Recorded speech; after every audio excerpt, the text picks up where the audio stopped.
Good afternoon. Welcome into the Subcommittee on Government Operations Committee meeting of Tuesday, April 28th, 2026. We are quickly running out of a runway in April.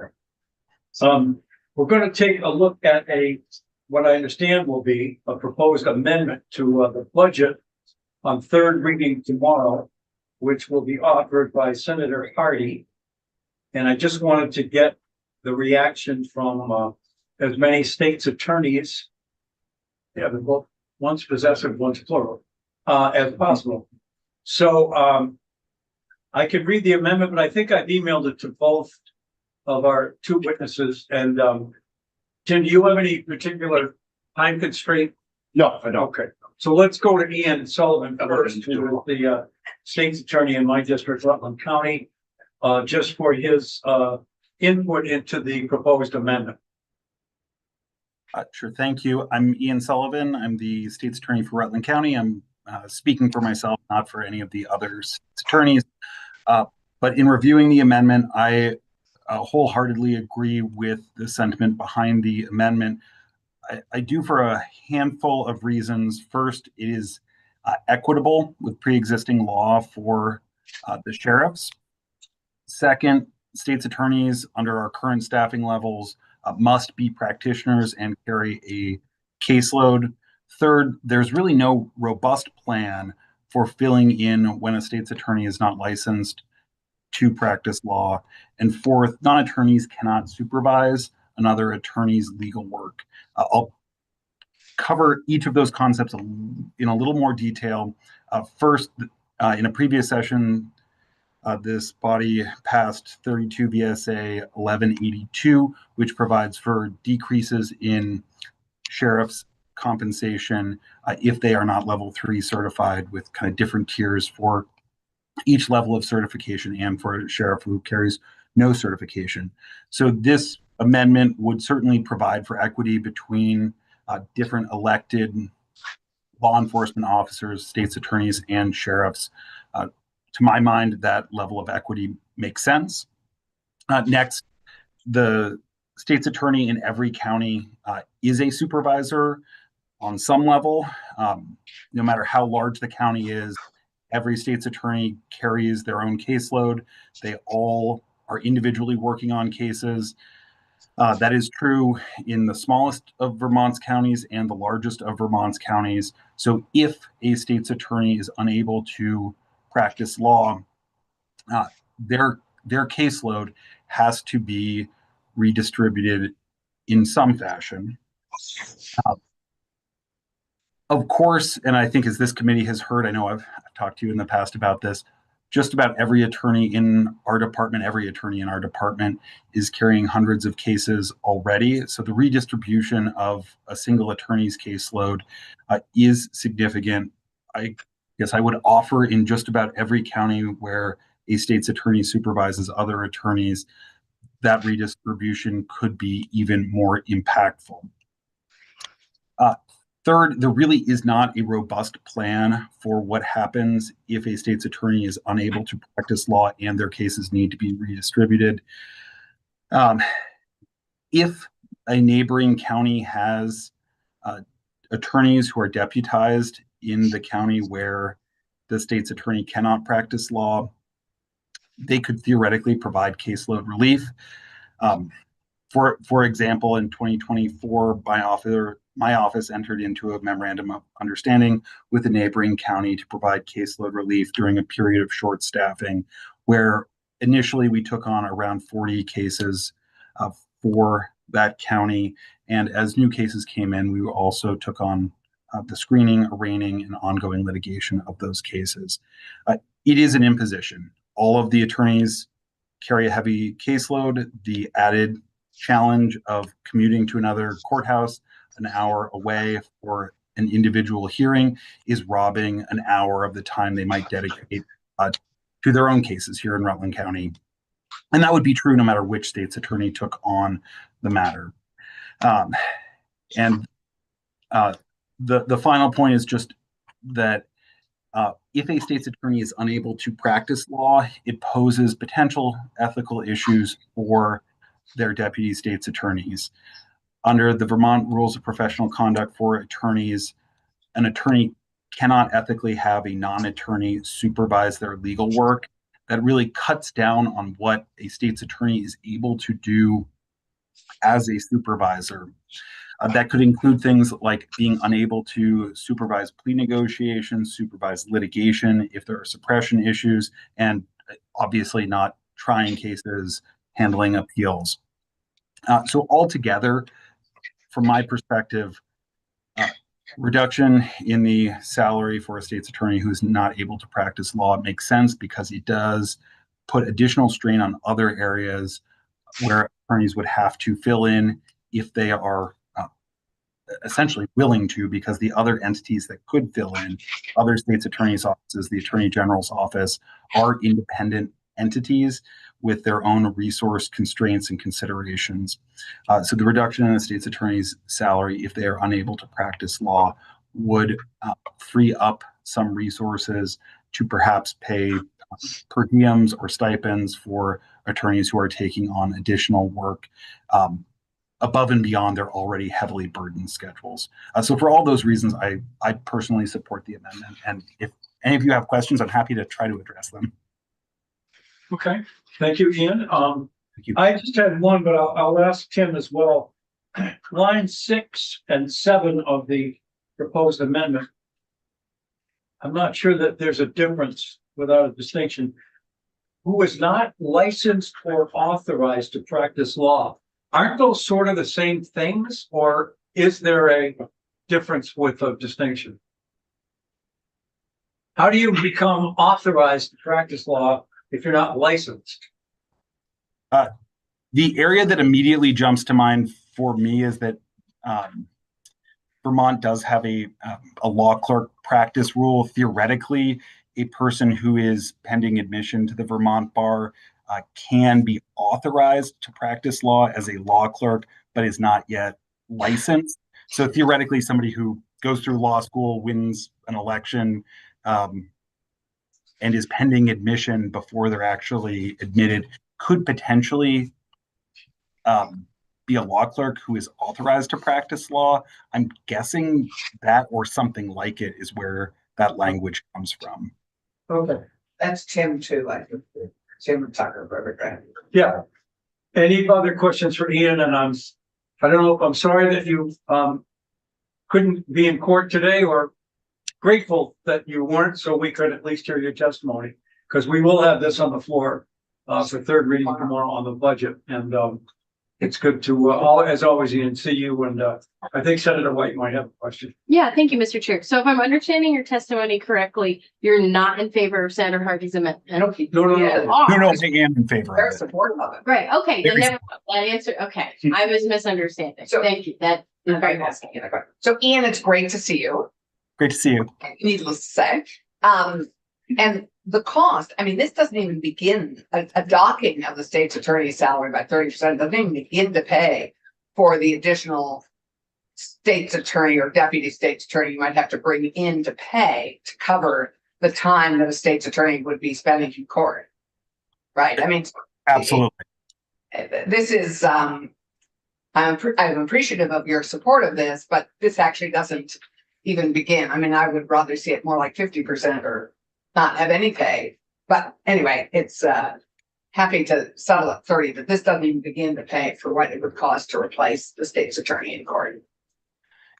Yeah, and the on-ramp time for a new prosecutor is significant. Law is complicated, and getting up to speed both on the law and any individual case takes time. So throwing new people at a problem doesn't immediately address the challenge posed by a state's attorney who is not able to practice law.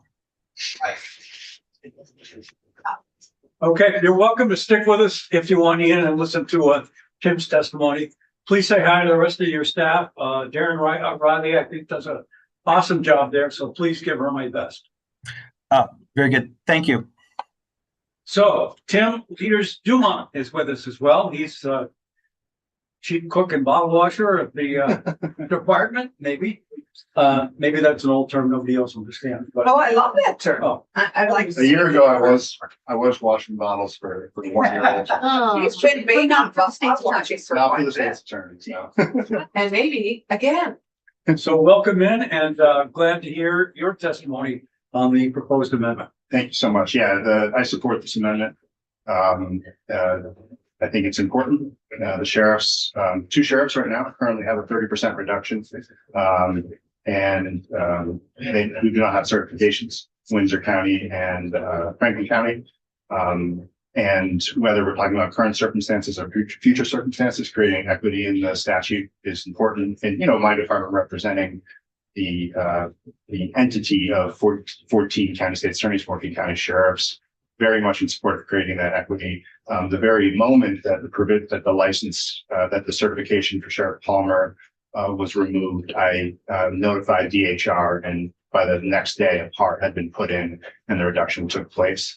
And so I would note my preference would be that this provision would be effective on passage and not any other later date. So that if it occurs before the end of the fiscal year, it could have immediate savings. We need to add that. That's my only comment.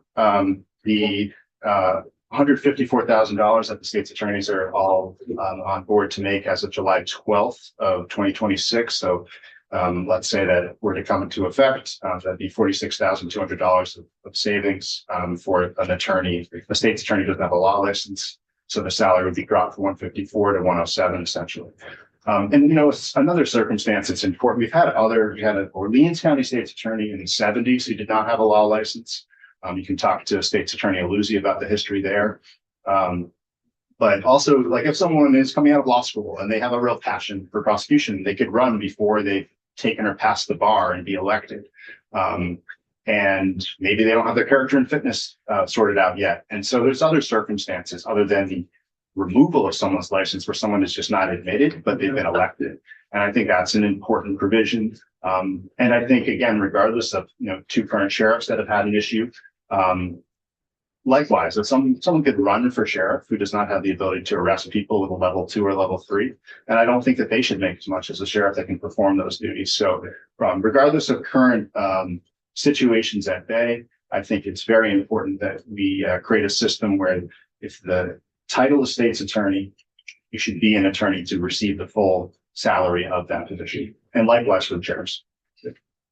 Is there anyone else you think we should take testimony from with respect to this amendment, or do you sort of speak for, I'm speaking as the department's budgetary head. Yeah. I did speak with the state's attorney, who's the chair of our executive committee, Erica Marthage, and she also sends her full support Oh, for good. this amendment. Okay. So, yep.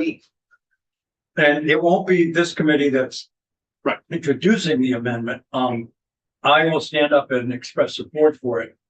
But in terms of the effective date, we should probably let Senator Hardy know that if should she choose, she could change the effective date to on passage. Yeah, and even if it's de minimis savings, these are precious taxpayer dollars, and we even small amounts of carry forward into next year could help for things of the future. Senator Bielski. Appreciating that it is likely to be fairly de minimis savings. Right. I'm wondering, and this maybe is a question you can answer, and maybe a question that I need to ask the appropriation committee, but that would be if those savings would stay in your budget or if they would fall to the bottom line Oh yeah, out of your budget. this is a good question. I actually spoke with Joint Fiscal and Senator Pritchett about it already with respect to the sheriff's savings. So right now, we're budgeted for sheriffs, all 14 sheriffs, to receive the full salary that they receive. And so the fact that 2 of them, one of whom came into the fiscal year without certification, and Franklin, one of whom who lost certification during the middle of the fiscal year, those budgeted dollars are still sent to our department, so to speak. And so what I actually spoke to them about is right now we have vacancy savings targets that are coming out of the committee to my left. And so I think transparency is the best medicine. I would put my carry forward memo that savings from these elected positions should assist in the reduction of any vacancy savings for next year if we're using arithmetic as a basis. And it's important to know that the savings for the sheriffs is mostly contained to this year. So if we have dollars left over in the salaries line for sheriffs, which we may not because of the way our sheriff's budget has run with overtime, but I would put that to our fields, to our frontline staff. I'm so glad that you say that. That is what I was sort of thinking in my head, knowing that what came out of the committee to our left is a perhaps unrealistic vacancy savings target. Yeah, yes, thank you. Senator Clarkson and then Senator White. Oh, I don't have a. Oh, So not, I also think they have additional costs that liberated 30% helps pay for. We just talked about the additional cost of bringing in another attorney because you're down an attorney and you still have the same caseload and you still have the same court schedule. So I know with the sheriff's department, we're in Windsor County, we are so crippled by not having the sheriff there. And there are all sorts of, that savings should be applied to the additional costs that your department and those individual offices are incurring. yeah, well, Thank you. that's not part of the amendment, so unless you wanted. No, it's not, but it Senator goes Harding. to Tanya's. No, I understand that, but I'm just gonna ask the committee for their straw poll on whether we're gonna support the amendment. Very I supportive. see everybody. Okay. That's it. Thank you for having me in. Thank you, Jim. Always good to see you. You as well. Thank you, Mr. Chair. Mr. Chair, you had suggested Yeah. potentially Thank adding you. the Good luck. attorney general to this. Yes, and for the record, I will address that. Okay, I think in the political world, there's an important distinction to be made between a position and the person to whom that position now applies. And I don't want to make it appear that I would be in favor of the position. I think there's a lot more to untangle because the Attorney General has a lot more staff. And there is, I think, an added ability to sort of shoulder the burden with other attorneys because their staff is much larger. What I don't want to make it appear like is that I'm going after the current Attorney General, because that was never my intent. And I wouldn't do that. So for those reasons, this is far enough for me to go today. I'm not going to, I think logically it would make some sense. It makes a lot of sense, but maybe for another day. Yeah, I think maybe next year or the year after, I'm not necessarily in favor of, because it would come as a complete surprise to the current Attorney General, and I'm not sure that would be fair either, so. that seems reasonable, and I certainly never took your suggestion it made logical sense as we were looking at Okay. attorneys practicing without a license, that would be another elected Yeah. constitutional officer that is not currently practicing without a license, but at some point down the road, someone could be in that role. So it makes perfect sense to me, but I also think, given that that's not a current issue that we're facing, we can deal with it next year with You more. could offer it as an amendment if you chose, but. I think your point is well taken, that we would want to hear from them and get a better sense of the layout, whereas this has been vetted and is supported by the state's attorney. So I think it can Yeah, be both something. the to add. association and two actual state's attorneys. Okay. So that was why I didn't pursue that. Yes, I was just curious if we were gonna, because I didn't see the attorney general Yeah. on our. I did get an email from the sponsor of the amendment outlining those concerns, and I said, you know what, she's right. All right. So, okay, so I will make that very quick on the floor But I tomorrow, but think we need to communicate with her about the effective date. yes, and I will do that. Okay, so with that in mind, I know there's a van of some sort that people are hoping they can get out and see. So we will take a break. Thank you, Tim. Thank And- you. Thank you. It's right outside the door. Yeah, okay. And we will be back at 2 o'clock to take up the